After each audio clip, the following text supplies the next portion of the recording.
सर्वप्रथम आप सभी को वट सावित्री की बहुत बहुत शुभकामनाएं। आज मैं आप सभी को कथा सुनाने वाली हूँ, बने रहिए मेरे साथ। राजधानी तथा राज्य में रहने वाले प्रजाओं का प्रिय अश्वपति नामक राजा था, जो कि क्षमाशील, संतान रहित, सत्यवादी और इंद्रियों को वश में रखने वाला था। एक समय वह राजा प्रभास क्षेत्र की यात्रा के नियमित वहां पर आया था और विधि पूर्वक यात्रा करता हुआ सावित्री के स्थल पर पहुंचा। वहां पर उस राजा ने अपनी रानी के साथ इस व्रत को किया, जो सावित्री के नाम से, सावित्री व्रत से प्रसिद्ध सभी प्रकार की कामनाओं को पूर्ण करने वाला है। भूर भुवः स्वः भूलोक भूलोक स्वलोक, इस मंत्र की साक्षात मूर्ति बनाकर स्थित श्री ब्रह्मा जी की प्रिया सावित्री देवी उस राजा पर प्रसन्न हुई। कमंडलू को धारण करने वाला वह सावित्री देवी दर्शन देने के बाद पुत्र अदृश्य हो गई और बहुत दिनों के बाद उसी राजा के यहाँ देवी के समान रूप वाली कन्या के रूप में उत्पन्न हुई। सावित्री को प्रसन्नता से प्राप्त तथा सावित्री की पूजा करने के बाद हुई, अतः राजा ने ब्राह्मणों की आज्ञा से अपनी उस कन्या का नाम भी सावित्री ही रखा। वह राजकन्या सावित्री साक्षात शरीर धारण की हुई लक्ष्मी के समान शोभित होती हुई बढ़ने लगी और धीरे धीरे सुकुमार अंगों वाली वह यौनवती हुई, जिसके मध्य भाग सुंदर और नितम भाग वृत्ति थे और सुरवर के प्रतिमा के समान दिखाई पड़ती थी। लोग उसे देखकर यही समझते थे कि यह कोई देव कन्या है। के समान विशाल नेत्र वाली एवं तेज से अग्नि के समान प्रज्वलित होती हुई वह सावित्री महर्षि भिग द्वारा कहे हुए सावित्री व्रत को करने लगी, जिसके आरंभ से सुंदर वर्ण वाली उसने उपवास करके सिर से स्नान की हुई सावित्री देवता के प्रतिमा के पास जाकर अग्नि में हवन करके ब्राह्मणों को स्वास्थ्य वाचन कराया और उन ब्राह्मणों से अब अवशिष्ट पुष्पांजलि ग्रहण करके सखियों से घिरी हुई लक्ष्मी देवी के समान सुंदर रूप में सुशोभित हुई। वह राजकन्या समीप में जाकर पिता के चरणों में प्रणाम कर प्रथम प्राप्त पुष्पांजलि को निवेदित कर हाथ जोड़कर राजा के पास से स्थित हुई। उसे युवावस्था को प्राप्त हुई देखकर राजा उसके विषय में मंत्रियों से सलाह लेकर राजकन्या के कहने लगा, हे पुत्री, तुम्हें योग वर को देने का समय आ गया है। मुझसे कोई तुम्हारे तेज से धर्षित होकर तुम्हें मांगने के लिए भी नहीं आता है और मैं भी विचार करने पर तुम्हारे अनुरूप वर को नहीं पा रहा हूँ।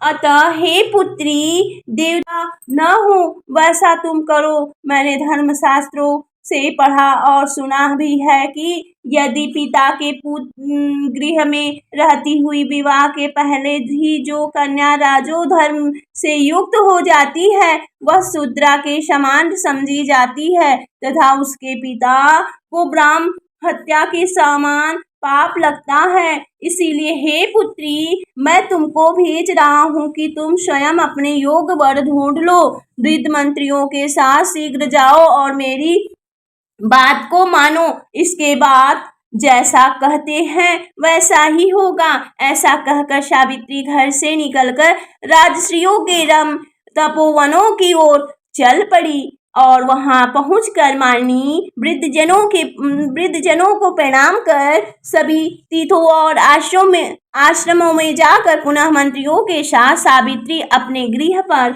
आ गई और वहां पर पिताजी के समान पवित्र देवर्षि नारद को बैठे हुए देखा। आसन पर बैठे हुए नारद जी को प्रणाम कर मुस्कुराती हुई जिस कार्य के लिए वन में गई थी, सारी कथा उसने कहने लगी।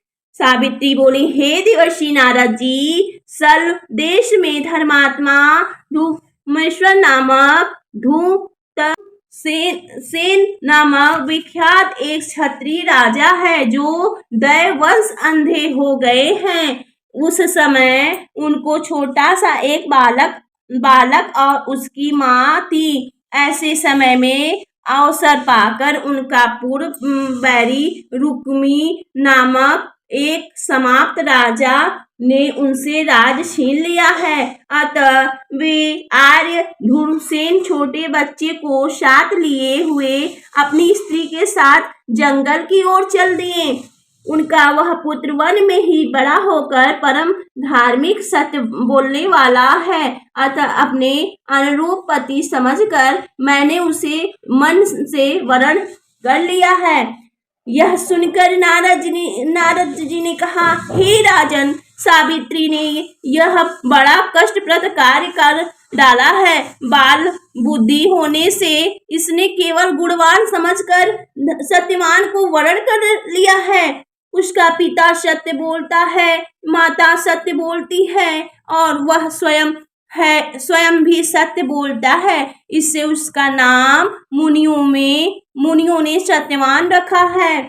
तो घोड़े प्रिय है और वह मिट्टी के घोड़े बनाया करता है तथा चित्र भी घोड़ों को लिखता है। इससे उसे चित्र भी कहते हैं। सत्यवान दान गुण में रतिदेव के शिष्य के समान ब्राह्मणों की रक्षा करने वाला सत्यवादी तथा औशी नर शिवी के समान है। यायाति के समान उदार चंद्रमा के समान देखने में प्रिय लगने वाला रूप में दूसरों अश्वनी कुमार के समान और धूम्रसेन के समान बलवान है, किंतु उसमें केवल यही एक दोष है, दूसरा कोई नहीं है। सत्यवान आज से ठीक 1 वर्ष पर क्षीण आयु हो जाने से देहांत कर देगा, देह त्याग कर देगा। और बात सुनकर राजकन्या सावित्री ने राजा से कहा, राजा, लोग किसी से एक बार कोई बात कहती हैं। ब्रह्मा एक ही बार कहते हैं और एक ही बार कन्या दी जाती है। ये तीनों कर्म एक ही बार किए जाते हैं, बार बार नहीं। दीर्घायु हो अथवा अल्पायु हो, गुणवान हो अथवा निर्गुण हो, वर को एक बार ही वर्ण कर लिया है। अब दूसरे वर को वर्ण नहीं करूंगी। पहले मन से निश्चित करके बाद में उसे वाणी द्वारा प्रकट किया जाता है, पुनः उसके बाद कर्म द्वारा किया जाता है। इससे प्रत्येक कार्य में मन को प्रमाण माना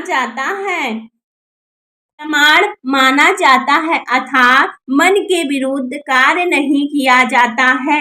नारद जी ने कहा, हे राजन, यदि आपको भी इष्ट हो तो अपनी पुत्री सावित्री का कन्यादान निर्विघ्न के साथ शीघ्र ही कर डालिए।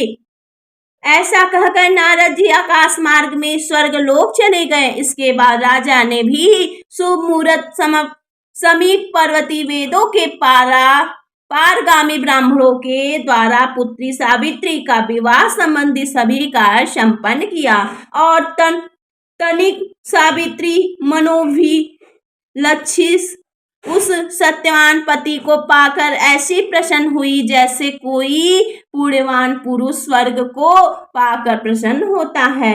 पुनः शिव जी पार्वती जी से कहते हैं, हे पार्वती, इस प्रकार उस आश्रम में उस समय रहते हुए उन सावित्री और सत्यवान को कुछ समय व्यतीत हुआ। उस समय केवल एक भार्या सावित्री ही ऐसी थी कि जिसके चित्त में रात दिन जो नारद की कही हुई बात थी उसकी याद बनी रहती थी। बात बहुत दिन बाद बीत जाने पर वह समय मरण काल का आ गया कि जिसमें सत्यवान को मारना था।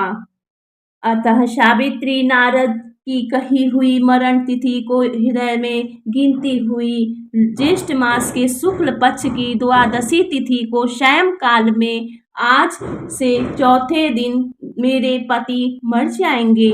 यह सोचकर 3 रात्रि तक निराहार व्रत रहने का उद्देश्य रखकर रात दिन आश्रम में स्थिर रूप से रहने लगी।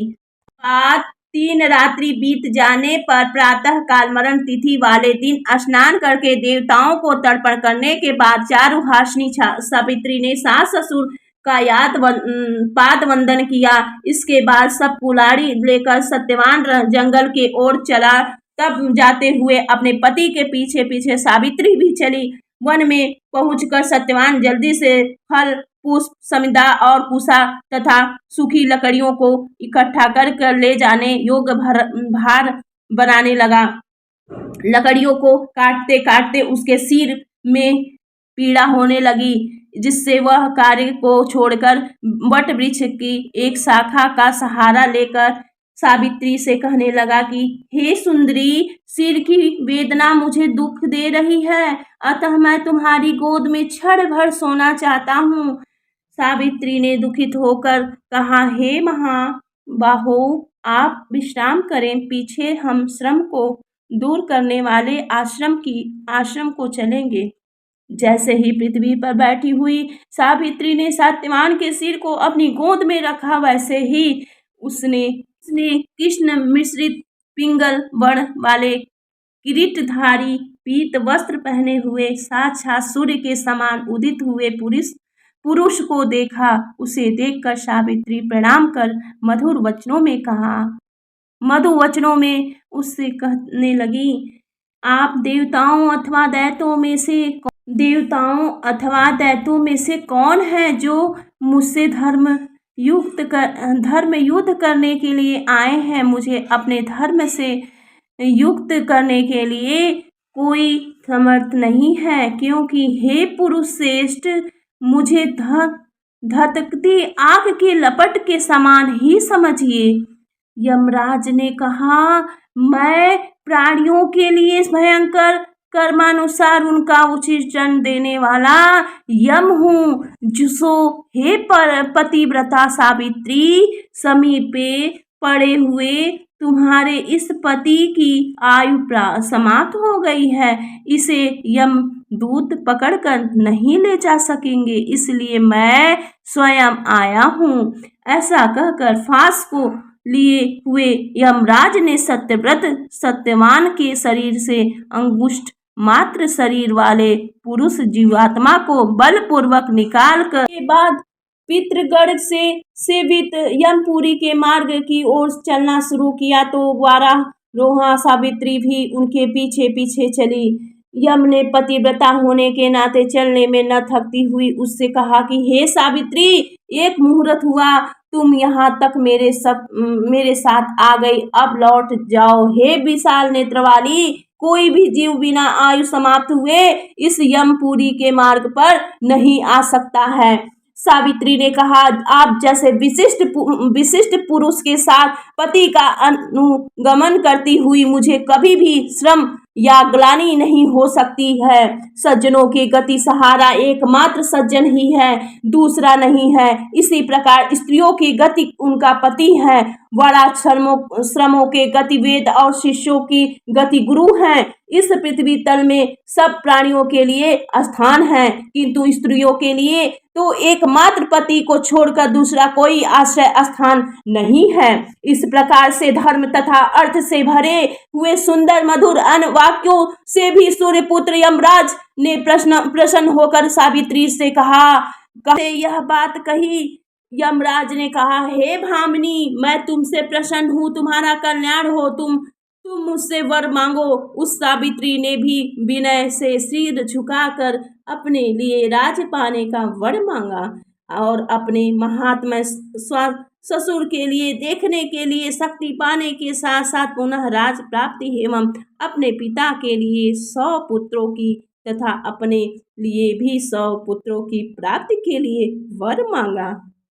पति के लिए पुनर्जीवन दान देने के लिए निरंतर धर्म की सिद्धि प्राप्त करने का वरदान मांगा। इस प्रकार वर मांगने पर धर्मात्मा यमराज ने भी उसे अभिष्ट वर प्रदान कर वापस किया।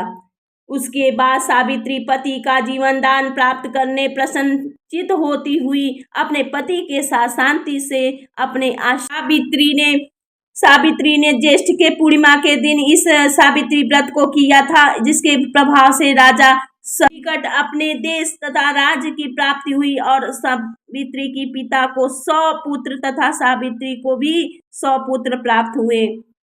इस प्रकार से सावित्री व्रत की संपूर्ण महात्म्य को मैंने तुमसे कह दिया है।